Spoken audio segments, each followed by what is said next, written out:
Halo, kita ketemu lagi sekarang dengan materi kita masih tentang fungsi eksponensial.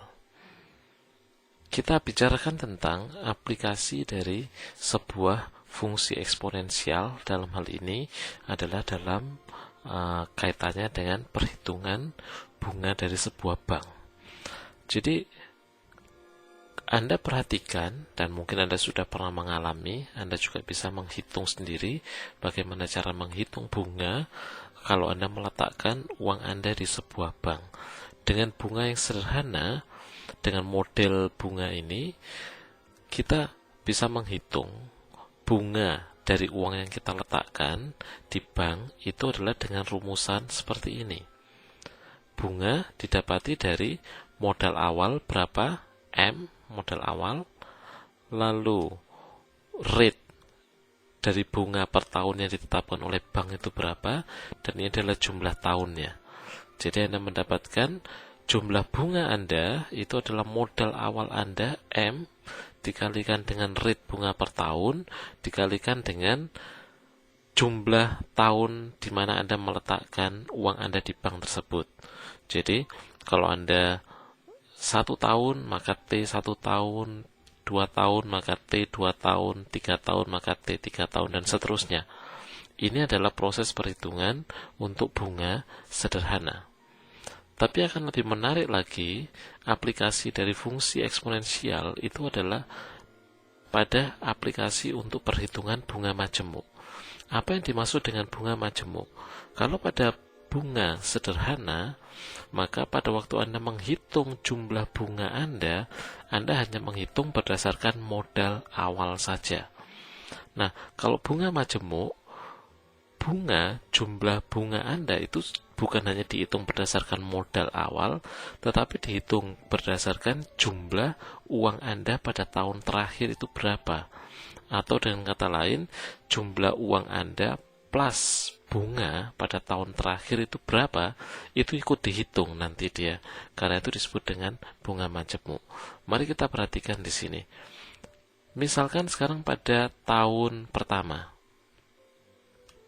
Pada akhir tahun pertama, Anda mendapati jumlah uang Anda adalah M, modal awal, ditambah dengan, ini adalah bunga, M dikali R.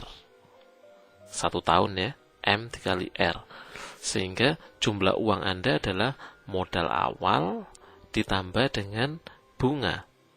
M ditambah M kali R. T-nya 1 selama 1 tahun. Maka kalau M Anda keluarkan, kita punya rumus jumlah uang kita menjadi M dikali 1 plus R, di mana R adalah rate dari bunga.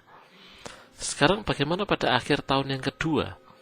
Pada akhir tahun kedua, kalau kita menggunakan bunga majemuk untuk menghitung, maka jumlah uang Anda sekarang menjadi, ini adalah M kali 1 plus R, ini adalah uang Anda pada akhir tahun yang pertama. Anda lihat di sana, ini ditambah dengan pada waktu kita menghitung bunga, kita menghitung bukan hanya berdasarkan modal awal, tetapi bunga juga dihitung dari uang Anda terakhir, itu adalah M dikali 1 plus R, kita kalikan dengan R lagi, yaitu rate dari bunga per tahun. Dikali dengan T, T-nya tapi 1 tahun. Jadi, rumus ini kalau Anda lihat, Anda keluarkan M dikali 1 plus R, Anda dapati M kali 1 plus R dikali dengan 1 plus R. Ini ya, rumus ini kalau disederhanakan menjadi seperti ini. Atau dengan kata lain, pada akhir tahun kedua, jumlah uang Anda menjadi M dikali 1 plus R pangkat 2. Lihat, ini fungsi eksponensial pangkat 2. Bagaimana kalau tahun yang ketiga? Secara general, Anda bisa mendapatkan pada tahun ketiga, uang Anda adalah M kali 1 plus R pangkat 3. Pada tahun keempat, pangkat 4, tahun kelima, pangkat 5, dan seterusnya. Ini adalah perhitungan bunga majemuk. Jadi, aplikasi dari fungsi eksponensial untuk perhitungan bunga majemuk. Sekarang bagaimana kalau kita melakukan proses penggandaan? Artinya proses perhitungan bunga di dalam 1 tahun itu tidak hanya 1 kali, tapi diperbolehkan N kali. Dalam 1 tahun ya, proses kita menghitung bunga itu bisa N kali, beberapa kali, tidak hanya 1 kali. Maka secara umum kita akan dapat persamaan jumlah uang Anda yang didapat akan menjadi A sama dengan M dikali 1 plus R dibagi N, ini jumlah penggandaannya, pangkat N dikali T. Sebagai contoh untuk memudahkan, mari kita lihat contoh ini. Coba Anda hitung jumlah uang Anda yang Anda letakkan di suatu bank dengan perhitungan bunga majemuk. Anggap ini selama 10 tahun,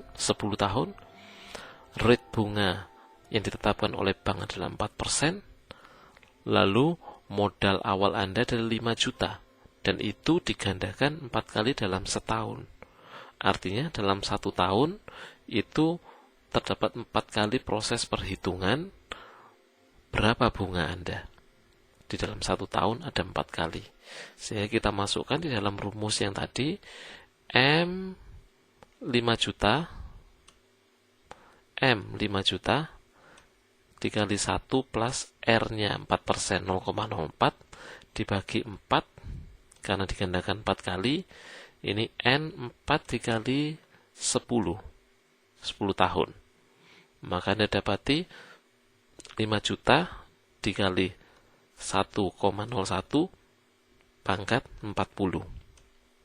Sehingga total uang Anda menjadi 7,44300 rupiah. Kira-kira seperti itu. Jadi selama 10 tahun Anda akan mendapatkan bahwa uang Anda sekarang tidak 5 juta lagi, tapi 7,44300 rupiah. Ini adalah contoh aplikasi fungsi eksponensial di dalam perhitungan bunga majemuk. Nah, sekarang Anda perhatikan secara khusus di nilai jumlah penggandaan N, dalam hal ini 4 kali, yaitu pangkat menjadi fungsi eksponensial 4 dikali 10 di sini. Nah, kalau Anda perhatikan, misalnya sekarang jumlah penggandaan itu saya lakukan tidak hanya 4 kali, saya naikkan misalnya 5 kali, 6 kali, 7 kali, atau 10 kali dalam 1 tahun. Maka Anda mendapati bahwa jumlah uang Anda ini akan berbeda. Dia pasti akan lebih banyak karena dia pangkatnya adalah N dikali dengan T. Semakin banyak jumlah penggandaan, seakan-akan terlihat bahwa jumlah uang Anda juga semakin besar.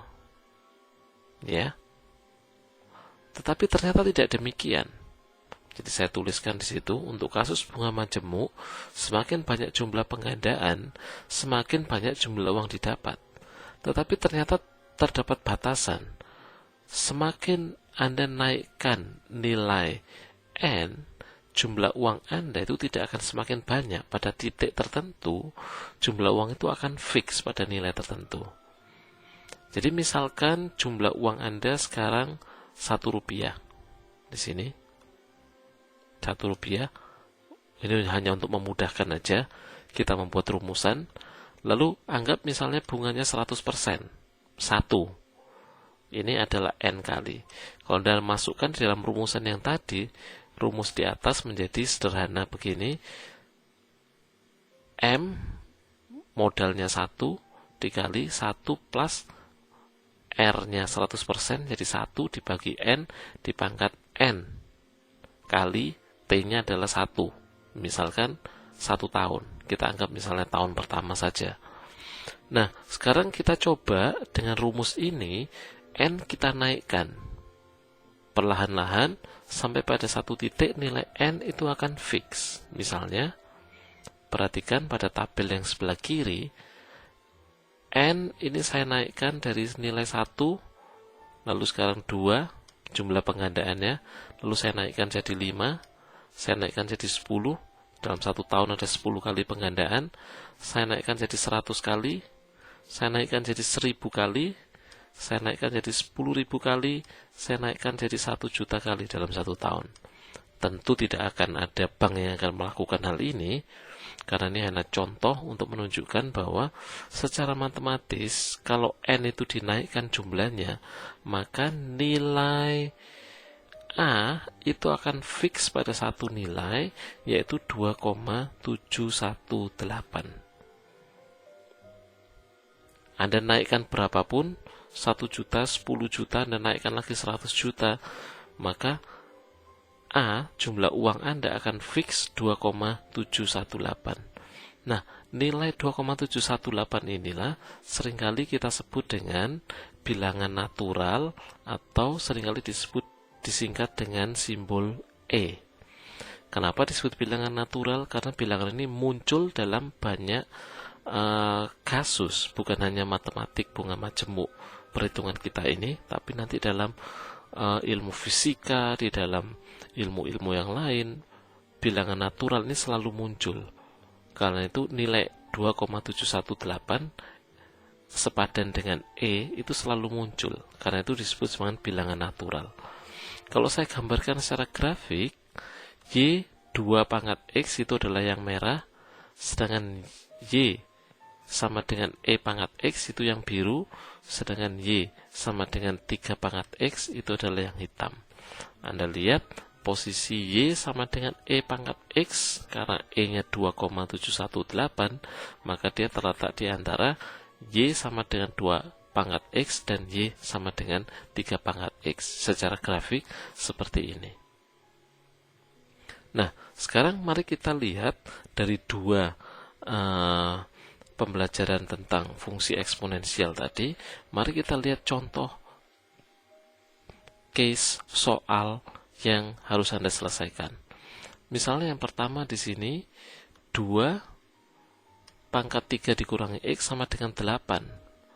Berapa nilai X? Selesaikan. Caranya Anda tentu harus membuat 8 ini menjadi 2 pangkat 3. Ya. Nah, setelah Anda mendapati 2 pangkat 3, di sana 2 pangkat 3 dikurangi X, maka Anda tahu bahwa 3 dikurangi X sama dengan 3. Nah, dengan demikian Anda tahu bahwa nilai X diselesaikan menjadi sebesar X sama dengan 6. Ini adalah penyelesaiannya. Misalnya contoh lagi yang kedua sekarang. E pangkat 4X dikurangi 1 sama dengan E pangkat 2 di pangkat X. E pangkat 2 di pangkat X ini sama dengan E pangkat 2X. Jadi Anda lihat, sebetulnya kita bisa menyelesaikan persamaan ini dengan 4X dikurangi 1 sama dengan 2X. Nah, setelah itu dengan mudah Anda bisa menyelesaikan. 2X dipindahkan ke sana, 1 dipindahkan ke sana, dia menjadi 2X sama dengan 1. Ya kan? Maka X sama dengan, Anda bisa menghitung sendiri, nilainya adalah setengah, 1/2. Ini adalah cara menyelesaikan persamaan yang eksponensial. Demikianlah pembelajaran kita tentang fungsi eksponensial. Banyak belajar membuat orang pintar, tapi memahami membuat orang berakal budi.